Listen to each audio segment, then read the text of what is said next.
Hello, I'm doctor ஆர்த்திபாரி. இன்னைக்கு நம்ம twin pregnancies பற்றி பார்க்க போகிறோம். ட்வின்ஸ்னாலே சந்தோஷம் தான் இல்லைங்களா? It's a joyful experience. 2 cute babies, same colour dress, same dress. பெனிஃபிட்ஸ்ன்னு பார்க்க போனால் 2 செப்பரேட் ப்ரெக்னன்சிஸ் நீங்கள் கோ த்ரூ பண்ண வேண்டாம். ஸோ சிங்கிள் ப்ரெக்னன்சிலேயே நீங்கள் ட்வின் ப்ரெக்னன்சி எடுக்கும்போது உங்களுக்கு அது ஜாய்ஃபுல்லாக தான் இருக்கும். பட் ஐவிஎஃப்ல தான் ட்வின்ஸ் அதிகமாக வராங்க அப்படின்னா அது உண்மைதான். நார்மலாக கன்சீவ் ஆகும்போது 6% சான்ஸ் இருக்கு ட்வின் ப்ரெக்னன்சி வரதுக்கு. வெரஸ் ஐவிஎஃப்ல 25% சான்சஸ் இருக்கு. எதனாலனா we keep more then 1 embryos in IVF, so that success will be better அப்படின்னு. பட் அதெல்லாம் 2 embryos வைக்கும்போது டைகாரியானிக் ட்வின்ஸ்ன்னு சொல்லக்கூடிய ட்வின் ப்ரெக்னன்சி. வெரஸ் இப்போ டே 5 பிளாஸ்டோசிஸ்ட் அப்படின்னு சொல்லிட்டு single embryo டிரான்ஸ்ஃபருக்கு even ஐவிஎஃப்லேயே மாறியாச்சு.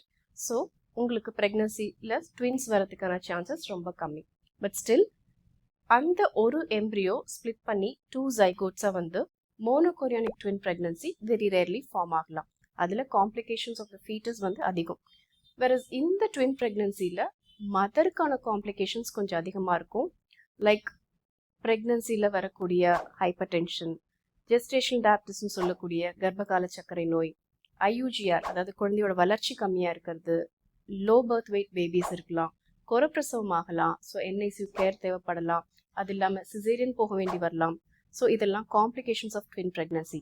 So anyways singleton ப்ரெக்னன்சியாக இருந்தால் happy mother and happy baby end of the day நம்மளுக்கு இருக்கும்.